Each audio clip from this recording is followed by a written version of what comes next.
So this is a Nature's Head composting toilet. See if I can show you around. I'm in my fifth wheel here. So anyway, that's what it looks like. It bolts to the floor. It has hinges that are buckles there. There's two compartments, an upper and a lower, and then that's a urine tank, and that's the intake for the air that goes down into the composting chamber. There's a very small fan right there that runs continuously, and it's a very low draw on electrical, then you can't hear it at all. And that's an 1.5 inch piece of flex tube that comes up and vents the unit, and that's very important. Creates negative pressure in the composting chamber, and odor hasn't been a problem at all. And if anything, you're more likely to get odor from the urine. I'll lift the cover here. So that's what it looks like inside. Actually, let me open this. This door opens like that. Anyway, the plastic, I'm real happy with the quality of it. The plastic's high density, so it doesn't absorb stains very easily. The unit I took out seemed that it was kind of prone to absorbing stains, and particularly any minerals from the urine. So anyway, that's solved two problems for me. One of the main ones was water. I got to drag my water in, so having to use that to flush the toilet was very inefficient. The other thing is what you do with your, the black water once you've filled the tank.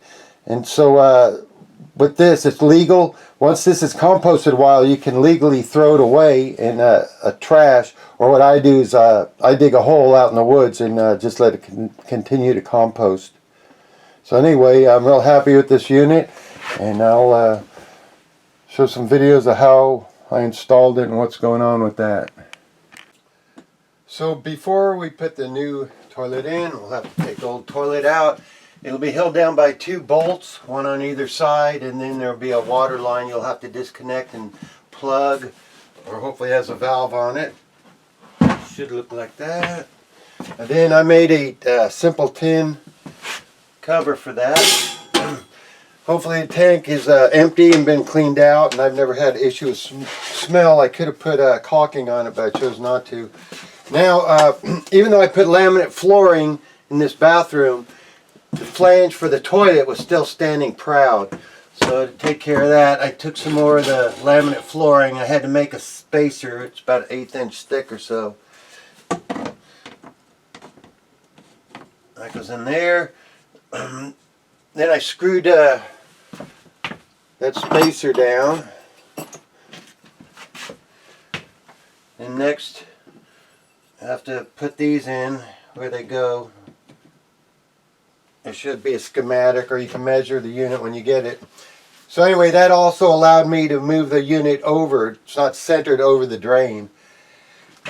You'll have to run a 12-volt wire to the unit. This is marine cable, but any armored type of low voltage DC cable will work. So I just, I'm soon soldered those up before I wrap them up. Very low voltage, and then I'll walk you around. I'll show you how I ran it and picked up the 12 volts for it. So that's ready to put back in. Pretty simple and straightforward, and so you just screw these go in the side, and that's what holds the unit in. And you need to have that secured to the floor, because there's a foot wheel, let's call it a star wheel, that you'll step on to turn the auger in order to facilitate the composting. So anyway, that's pretty simple and straightforward. So the unit needs to be vented. It comes with a piece of 1.5 inch flex that's about 6 feet long. And then it's got to come out of the trailer somewhere. So in this case I chose the roof. This is called a no-hub coupling. Normally it would have some clamps on each side of it right there. And then this is an 1.5 inch PVC pipe, goes up through the roof. And I'm holding it in place with some plumber's tape. So on the wiring I used 16 gauge. That's a marine wire I had from when I was working on my boat. Then I ran through this covered space. You can see I drop down, come around. That's where my inverter and charger are. You see there's the wire coming down. Comes into the battery compartment. And there you see it's on a fuse.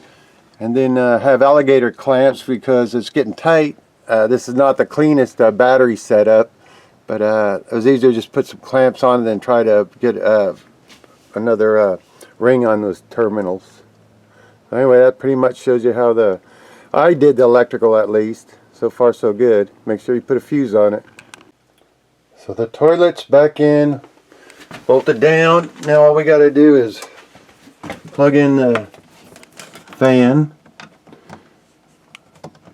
and then hook up the vent. That's simple. Good for another month, 2 months, 3 months, who knows.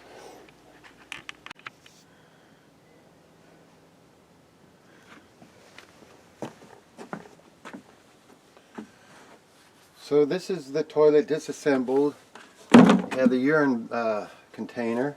That comes out like that, and you have to dump that every day or two normally. Then you have, this is the part that you have to take out and dump. So this was just dumped a little bit ago, and they say not to clean it because all that bacteria in there is what's composting the material. So one of the things I've found, I've been using peat moss, which I like. You can also use the coco coir, but you have to expand and stuff, and it works, but I prefer this. So there's an auger in here, as you can see. When that auger turns, it doesn't necessarily get to the corners and the sides of the container. And what that does, it kind of insulates the inside of the container from the feces and the toilet paper. So when you go to dump it, what remains behind, this is basically just a peat moss. And if you smell it, and I've been using this for months, if you smell it, it smells like dirt. It's not a very strong odor at all. So that was one of the good things about the design, I thought. So when I actually dump it, what comes out on top is usually fairly dry peat moss. And now if you have a problem, one of the problems I had was where the urine goes through here, in the front here, there's this trap door. And, at times I got toilet paper jammed in there, and I think I was getting urine coming back into the feces holding tank. And that caused not a major problem, but I had to change out the peat probably sooner than I would have had to otherwise. But since then, I've eliminated that problem mainly by making sure there's no toilet paper sticking up where the door can catch it. And you do that by using your foot to turn this star wheel. That's what turns the auger. Now another important thing, one of the most important, this unit has to do this. I hope that's clear. See how that slides on and off? Doesn't look that bad, but when it's against the wall and trying to get in there to see it, that's a little bit of a challenge. So you need a minimum amount of clearance from your back wall to get this up high enough to slide it off. Just simply dump the urine bucket. Fortunately, you just lift it enough. I'm not secured to the floor, but you lift it enough just to pull it in and out. So I think that's kind of an overview. I'm going to show you what it looks like when I dump the peat in. So on the auger, you just step your foot on it. I'm going to dump in some peat.